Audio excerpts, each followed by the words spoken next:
SM model সরকারি উচ্চ বিদ্যালয়ের প্রিয় শিক্ষাবৃন্দ, আমি অনন্ত কুমার বাইন, সহকারী শিক্ষক গণিত।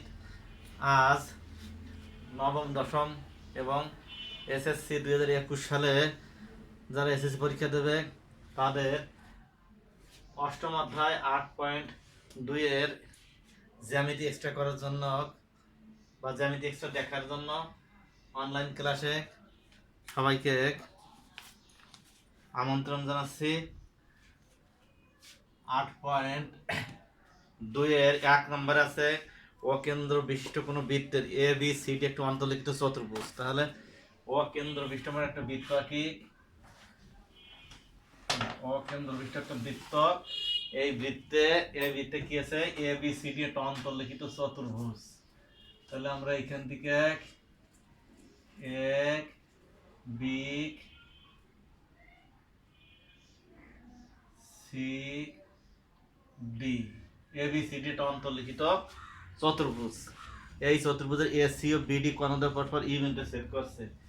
AC এর BD কর্ণ, তাহলে আমরা কোনাকুনি যোগ করি, বৃত্তটা চতুর্ভুজটা আমরা আরেকটা অন্যরকম করে নেই, তাহলে সুন্দর হবে।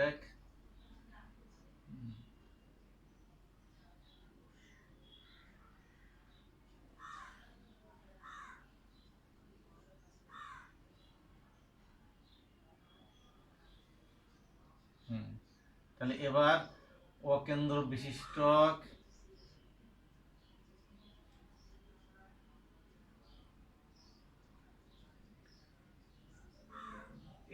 এক বি সি ডি একটা অন্তর্লিখিত চতুর্ভুজ। বৃত্তের কেন্দ্র আমরা এখানে ধরলাম ও আছে বৃত্তের কেন্দ্র। এরা এই এসি এর বিডি চাপ, এসি এর বিডি জ্যাড পরপর ইউনিটে সেট করেছে। প্রমাণ করতে হবে যে কোণ এ ও বি, কি প্রমাণ করব, কোণ এ ও বি যোগ কোণ সি ও ডি যোগ কোণ সি ও ডি সমান 2 কোণ এ ই বি, 2 কোণ এ ই বি।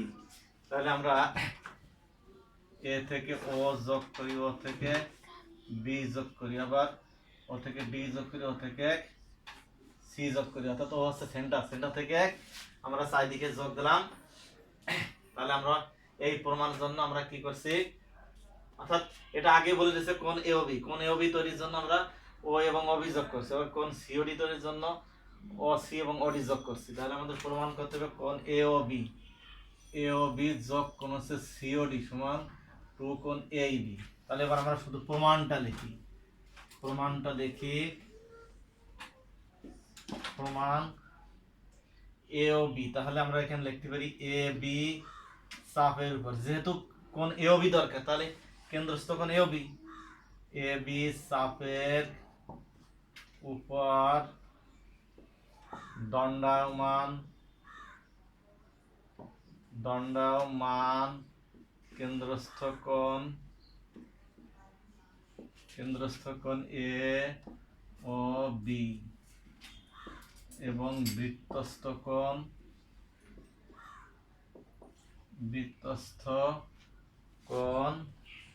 একই হিসাবে দণ্ডমান কেন্দ্রস্থ বৃত্তস্থ কোণ আমরা লিখতে পারি এ সি বি।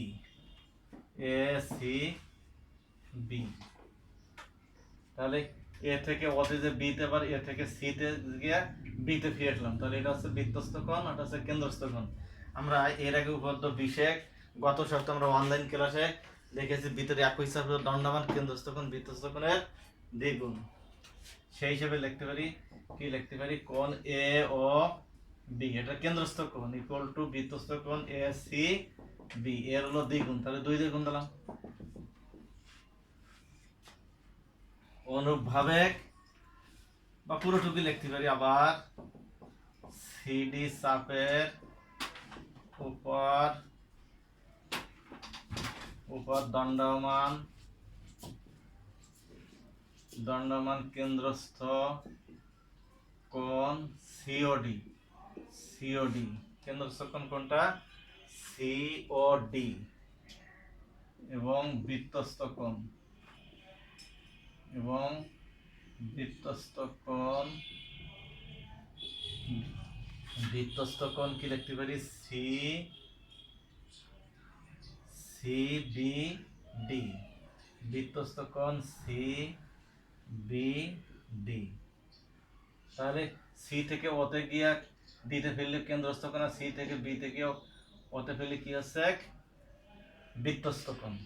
তাহলে অতএব আগের নিয়মে একই নিয়মে লিখতে পারি কেন্দ্রস্থ কোণ বৃত্তস্থ কোণ দ্বিগুণ, অতএব কোণ সিওডি ইকুয়াল টু 2 কোণ সি বি ডি। অর্থাৎ এখানে এটা হচ্ছে কেন্দ্রস্থ কোণ আর এটা হচ্ছে বৃত্তস্থ কোণ। আমরা ক্রস চিহ্ন দিয়া বা টান দিয়ে নির্দিষ্ট করে দিলাম, চিহ্নিত করে দিলাম। এখন 1 নম্বর 2 নম্বর যোগ করলে আমরা কি পাবো কোণ এ ও বি। আমাদের যোগ করতে হবে কারণ প্রমাণে আমাদের যোগ চাইছে। কোণ এ ও ডি যোগ কোণ C O B equal to 2 কোণ, যোগের সাথে সাথে আমি যদি 2 কমন নেই তাহলে আসে 2 কোণ এ সি বি যোগ কোণ আসে এই যে সি বি ডি 2 কোণ। এখন এ সি বি কোণটা আমি লিখতে পারি এ সি বি। এটা আমি এ থেকে শুরু না করি, আমরা আমাদের ছেদ বিন্দু হচ্ছে কে অন্য দুটো পরস্পর ছেদ করছে ই বিন্দুতে। তাহলে আমরা এ থেকে এখানে কোনটাকে এ সি বি না বলে বলতে পারি ই সি বি। কোনটাকে আমরা ছেদ বিন্দুতে নিয়ে আসলাম যোগ, আবার এখানে সি সি বি ডি না বলে লিখতে পারি সি বি ই কিন্তু ত্রিভুজ বিইসি এর বহিস্থ কোণ এইবি। একটা ত্রিভুজের এক গুণ বাড়ালে যে বহিস্থ কোণ হয় সেই বহিস্থ কোণ কি হবে বিপরীত অন্তঃস্থ কোণ দ্বয়ের সমষ্টি সমান হবে। তাহলে এখানে এই যে সি বাহুকে এ পর্যন্ত বাড়াইছে, তাহলে এটা বহিস্থ কোণ উৎপন্ন হয়েছে ইকুয়াল টু বিপরীত অন্তঃস্থ কোণ ই সি বি যোগ C B E C B. তাহলে আমরা এখানে আমরা যদি বসিয়ে দেই, এটা আমরা আগের এই সমীকরণটাকে আমরা 2 নম্বর দিলাম, এটাকে 3 নম্বর দিলাম। তাহলে আমরা এবার 3 নং সমীকরণে আমরা যদি কোণ ইসিবি আর সিবি এর মান বসাই তাহলে আমরা কি পাবো, মান বসালে প্রমাণটা সহজে চলে আসবে। তাহলে আমরা এখানে মান বসিয়ে দেই।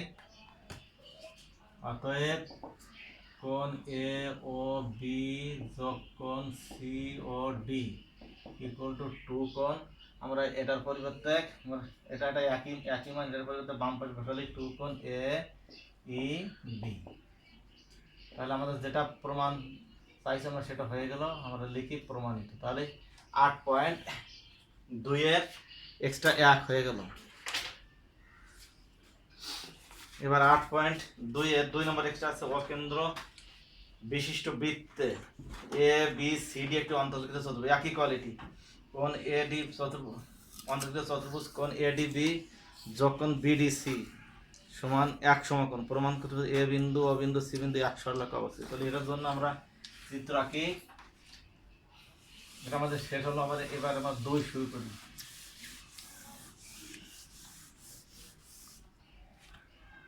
আমরা এখানে 2 শুরু করি। 2 শুরু করার জন্য আমরা চিত্রটাকে আবার সুন্দর মতো আগের মতো করি। পুরো চিত্রটাই মুছে আবার নতুন করে চিত্র আঁকি। আমরা এই যে একটা বৃত্ত আঁকলাম,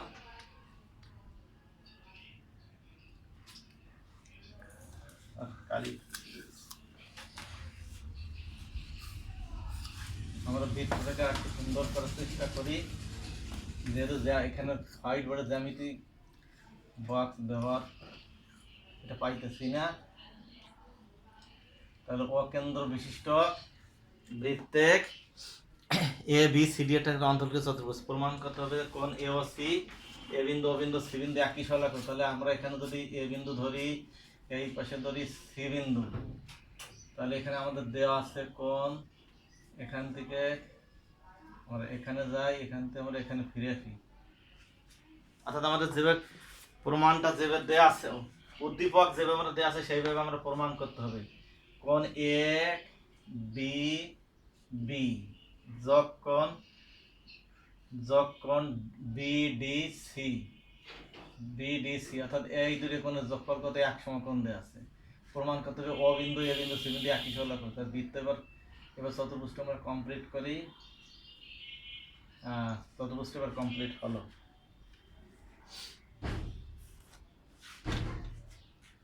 তাহলে অকেন্দ্রক বিশিষ্ট বৃত্তে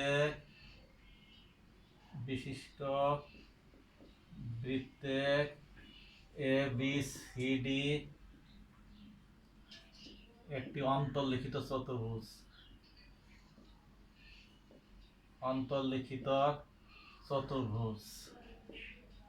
অকেন্দ্র বিশিষ্ট বৃত্তে এ বি সি ডি একটি অন্তর্লিখিত চতুর্ভুজ কোণ এ ডি বি যোগকোণ B D C equal to এক সমকোণ। আর প্রমাণ করতে হবে কি, প্রমাণ করতে হবে এ ও সি এক সরল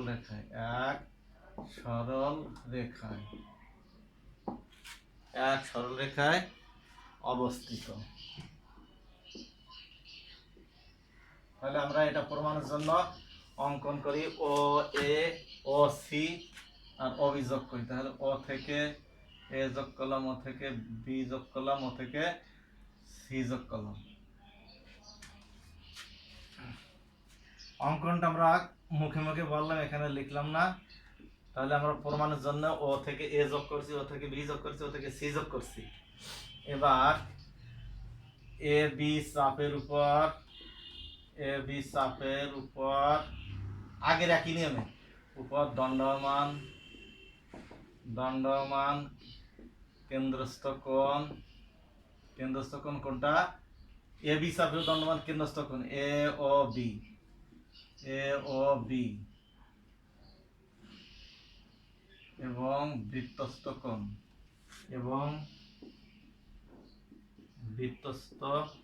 কোণ এ ডি বি।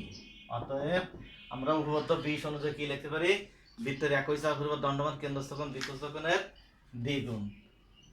তাহলে কোণ এ ও বি হচ্ছে কেন্দ্রস্থ কোণ ইকুয়াল টু বৃত্তস্থ কোণ হচ্ছে এ ডি বি এর হলো 2 দিয়ে গুণ। এটা আমরা 1 নম্বর সমীকরণ দিলাম। আবার বিসি চাপের উপর একই কথা, উপর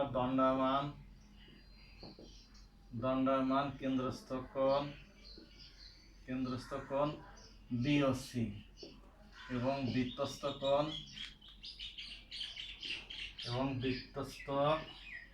কোণ বিডিসি। অতএব কোণ B O C equal to 2 কোণ বিডিসি। অর্থাৎ উপপাদ্য 20 এখানে ফলো করা হচ্ছে। এই অধ্যায়ে যতগুলো এক্সট্রা আছে বেশিরভাগ এক্সট্রা উপপাদ্য 20 ফলো করা হচ্ছে। অর্থাৎ বৃত্তের একই চাপের দণ্ডমান কেন্দ্রস্থ কোণ বৃত্তস্থ কোণের দ্বিগুণ। এর পূর্ববর্তী ক্লাসে আমরা এই উপপাদ্য পড়াইছিলাম, তার লোকে এক্সট্রা করা হচ্ছে। এখন আমরা 1 নম্বর আর 2 নম্বর যদি যোগ করি তাহলে কি পাওয়া যায়, কোণ এ ও বি যোগ কোণ B O C equal to 2 common নিয়ে আসে কোণ এ ডি বি যোগ কোণ বিডি সি। আর বাম পাশে কোণ এ ও বি আর এ ও বি যোগ কোণ বি আছে। এই দুটো কোণ যোগ করলে আমরা কি পাবো, নিশ্চয়ই কোণ পাবো এ ও সি। আর উদ্দীপকে বা প্রশ্নে আমাদের কোণ এ ডি বি আর কোণ এই বিডি সি এর মধ্যে আছে এক সমকোণ। তাহলে 2 গুণ 1 সমকোণ, গুণফল কি আসবে 2 সমকোণ। আর 2 সমকোণ মানে কত, এক সরল কোণ। 2 সমকোণ অর্থাৎ এক সরল কোণ। তাহলে কোণ এ ও সি যদি এক সরল কোণ হয়, তাহলে এক সরল কোণ হলে কি হবে, এই কোণের শীর্ষবিন্দু এবং কোণের শীর্ষবিন্দুগুলো এবং মূল বিন্দুগুলো, যেটা যে বিন্দু কোণ উৎপন্ন হয়েছে, এগুলো কি একই সরলরেখায় অবস্থিত হবে। অতএব আমরা লিখতে পারি এ ও সি একই সরলরেখা অবস্থিত, একই সরল রেখায় অবস্থিত। তাহলে একটা কোণের মান যদি এক সরলকোণ হয় তাহলে এই কোণের বিন্দু যে তিনটে বিন্দু এ বিন্দু ও বিন্দু সি বিন্দু এক সরলরেখায় অবস্থিত হয়। এটা এই পাশের একটা প্রান্ত বিন্দু, এটা প্রান্ত বিন্দু, তাহলে প্রান্ত বিন্দু এ, প্রান্ত বিন্দু সি আর যে ও বিন্দু কোণ উৎপন্ন হয়েছে তিনটে বিন্দু একই সরলরেখায় অবস্থিত। তাহলে এটাও সহজ প্রমাণ হয়ে গেল। এইভাবে উদ্যোগ বিশেষ সাহায্যে আগামী ক্লাসে আমরা বাকি এক্সট্রাগুলো সম্পন্ন করব। আজকের ক্লাস এখানে শেষ করছি। সবাইকে ধন্যবাদ।